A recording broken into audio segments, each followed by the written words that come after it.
రేపు జుబ్లీల్స్ కౌంటింగ్ సంబంధించి మనతో మాట్లాడడానికి మాజీ మంత్రి సూర్యాపేట ఎమ్మెల్యే జగదీష్ రెడ్డి ఉన్నారు. అన్న ఏంటి రేపు ఎట్లా ఉండబోతుంది పరిస్థితి? ఏమైనా టెన్షన్ ఉందా ఏంటి? అసలు ఏం చెప్తారు? మేము ఎన్నికల సరళి చూసిన తర్వాత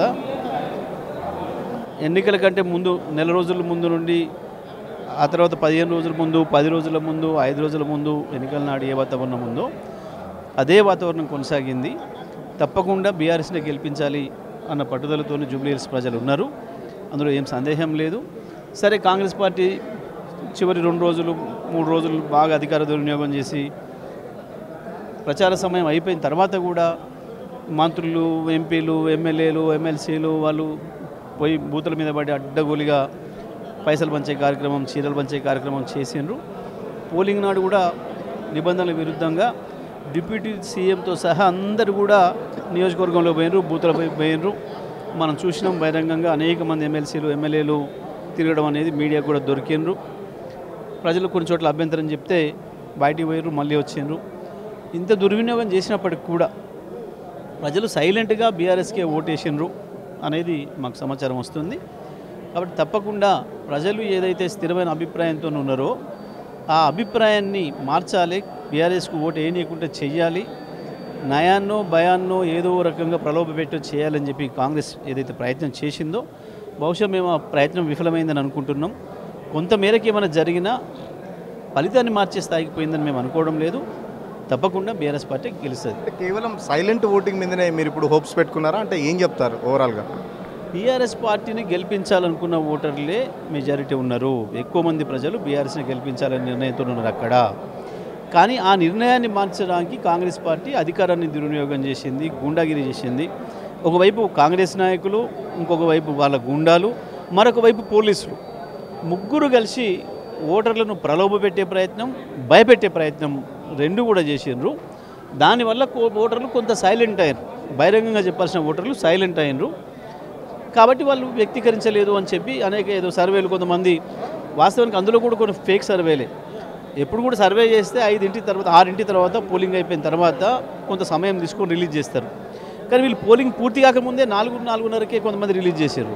అది కూడా కావాలని చెప్పి అధికార పార్టీ ఆ సాయంత్రం సమయంలోన వచ్చే కొద్ది ఓట్లు ఏదైతే ఉంటాయో ఆ గంట సేపట్లో 5%, 6%, 10% వచ్చే అవకాశం ఉన్న ఓటర్లను కూడా అయిపోయింది, కాంగ్రెస్ గెలిచింది అని చెప్పి చెప్పించడం కొరకు, వాళ్ళ మూడ్ను మార్చడం కొరకు, అయ్యో గెలుస్తుంది కదా మనం అటే వేద్దామనే ఒక భావన తెచ్చేదాని కొరకు ఒక ప్రయత్నం చేసింది.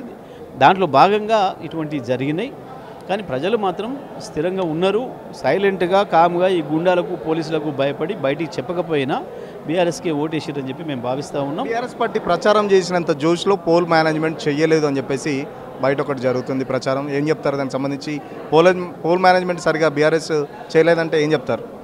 ఇప్పుడు పోల్ మేనేజ్మెంట్ అనేది ఒక గమ్మత్తైన పదం, వాక్యం అయిపోయింది. ఏంది పోల్ మేనేజ్మెంట్ అంటే? గుండాగిరి చేయడం. పోలీస్ మేనేజ్మెంట్ అంటే దౌర్జన్యం చేయడం. పోల్ మేనేజ్మెంట్ అంటే పైసలు పంచడం, చీరలు, ఇతర వస్తువులు పంచడం అనేది దానికి ఒక పేరు పెట్టిండ్రు. ఇప్పుడు మరి అది మేము చేయలేదు. నిజమే, మేము పోలీసును వాడలే, గుండాగిరి చేయలే, దౌర్జన్యం చేయలే, పైసలు పంచలే, చీరలో ఇతర వస్తువులు పంచలే. అటువంటి మేనేజ్మెంట్ మేమేం చేయలేదు. మేము సాఫీగా ఉన్న విషయాలన్నీ చెప్పినాం, ఇంటింటి తిరిగినాం, ప్రచారం చేసినాం. రేవంత్ రెడ్డి చేసిన దుర్మార్గాల్ని, ఈ ప్రభుత్వం చేసిన దుర్మార్గాలను ఎండగట్టినాం. ఈ పార్టీ కాంగ్రెస్ పార్టీగా ఏదైతే హామీలు ఇచ్చి మోసం చేసిందో సాధారణ ఎన్నికల్లో ఆ విషయాలను ఎక్స్ప్లెయిన్ చేసినాం. మేము ఒక ప్రజాస్వామ్య పద్ధతిలో ఎన్నికలు ఏ పద్ధతిలో జరగాలనో ఆ పద్ధతిలోనే మేము చేసినాం.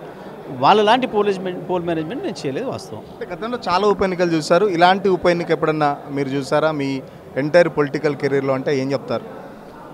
ఇంత బహిరంగంగా పార్టీ మంత్రులు, స్వయంగా ఎమ్మెల్యేలు, ఎంపీలు, ఎమ్మెల్సీలు, పోలీసులు, రౌడీలు ముగ్గురు కలిసి పోలింగ్ బూతుల దగ్గర తిరిగిన సందర్భాన్ని మాత్రం మొదటిసారిగానే చూసినాం మనం. వాస్తవానికి ఇటువంటి ఒక విచిత్రమైన సంఘటన మొదటిసారి చూసినాం మనం. జూబ్లీహిల్స్ ఉప ఎన్నికల్లోనే చూసినాం. ఇది ఫైనల్గా చెప్పండి. ఆల్రెడీ కేసీఆర్ని ఫామ్ హౌస్కు పరిమితం చేశాం. జూబ్లీహిల్స్ ఎన్నికల రిజల్ట్తోని కేటీఆర్ని, హరీష్ రామ్ కూడా ఫామ్ హౌస్కు పరిమితం చేస్తాం అని చెప్పేసి కాంగ్రెస్ నాయకులు ఇప్పటికే స్టేట్మెంట్లు ఇస్తున్నారు. ఏం చెప్తారు? మన చెత్త మాటలు. కేసీఆర్ని ఆడ పరిమితం చేసి కేసీఆర్ నీ గుండెలోనే నిద్రపోతున్నాడు. ప్రతిరోజు కేసీఆర్ని తలుచుకుని రోజు ఉందా? నీ ముండ నువ్వేందో నేను ఆడ పరిమితం చేసినా, ఈడ పరిమితం చేసినా, నువ్వు ఇంట్లో ఉన్నా, నువ్వు పడినా, తిన్నా, లేచినా, నువ్వు బాత్రూంలో ఉన్నా కేసీఆర్ గుర్తు చేసుకోబడుతుంది. ఇక కేసీఆర్ నువ్వు ఆడ పరిమితం చేసినావు. కేసీఆర్ నువ్వు మర్చిపోతే, ప్రజలు మర్చిపోయేటట్టు చేస్తే నువ్వు మునగాడివి. ప్రతి క్షణం ప్రజలు గుర్తు చేసుకునేటట్టు కేసీఆర్ అన్న నువ్వు రావాలి అని చెప్పి ప్రజలు అడిగేటట్టు నువ్వు ఏ ఉపన్యాసం ఇచ్చినా బడికి పోయినా అదే గుడికి పోయినా అదే ఏడికి పోయినా కేటీఆర్ పేర్లు మాట్లాడకుండా నీ బతుకు గడుస్తూనే లేదు. గదే చెప్తుంది కేసీఆర్ ఉన్నాడా లేడా అనేది. పనికి మళ్ళీ మాటలు చెత్త మాటలు ఎందుకు? ఖచ్చితంగా సైలెంట్ ఓటు మీదనే మాకు చాలా హోప్స్ ఉన్నాయి. సైలెంట్ ఓటింగ్తో పాటు చాలా వరకు బీఆర్ఎస్ పార్టీ జూబ్లీహిల్స్లో రావాలి. ఎందుకంటే 2 సంవత్సరాల నుంచి కాంగ్రెస్ పార్టీ చేసిన మోసాలు కానీ హామీల పేరుతో చేసిన మోసాలకు సంబంధించి జూబ్లీహిల్స్ ప్రజలు ఆల్రెడీ నిశ్చయించుకున్నారు. సో జూబ్లీహిల్స్ ప్రజల మీద మాకు చాలా నమ్మకం ఉంది. పోల్ మేనేజ్మెంట్ అయితే మేము చేయలేదు. కాంగ్రెస్ పార్టీ చేసిన పోల్ మేనేజ్మెంట్ డబ్బులు పంచడం కానీ లేకపోతే చీరలు పంచడం కానీ అలాంటి పోల్ మేనేజ్మెంట్ అయితే మేము చేయలేదు. ప్రచారం అయితే చాలా బాగా చేసాం. కాంగ్రెస్ పార్టీ చేసిన మోసాలకు సంబంధించి జూబ్లీహిల్స్ ప్రజలందరికీ అర్థమయ్యేలా ప్రచారం చేసాం. ఖచ్చితంగా జూబ్లీహిల్స్ ప్రజలు మాకు పట్టం కడతారని చేసి చెప్తున్న పరిస్థితి. మరో పక్కన కేసీఆర్ను ఫామ్ హౌస్కి పరిమితం చేశారన్న వ్యాఖ్యలకు సంబంధించి కూడా కేసీఆర్ ఇప్పటికీ తెలంగాణ ప్రజల్లో గుండెల్లో ఉన్నాడు. రేవంత్ రెడ్డి ఎక్కడున్నా ప్రతిరోజు కేసీఆర్ని తలుచుకుంటున్నాడంటే కేసీఆర్ని ఇంకా మర్చిపోతలేడని చెప్పేసి అటు పక్కన ఖచ్చితంగా రేవంత్ రెడ్డి మాటలతోనే అర్థమవుతుందని చెప్పేసి జూబ్లీహిల్స్ ఉప ఎన్నికకు సంబంధించి రేపు కౌంటింగ్ జరగబోతుంది. మాజీ మంత్రి జగదీశ్వర్ రెడ్డి చాలా ధీమాగా వ్యక్తం చేసిన పరిస్థితి.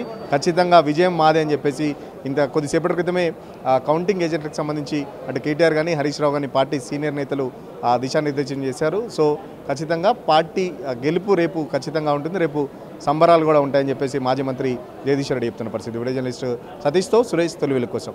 అసలైన తొలి వెలుగు. ఫాలో వాట్సాప్ @తొలి వెలుగు official.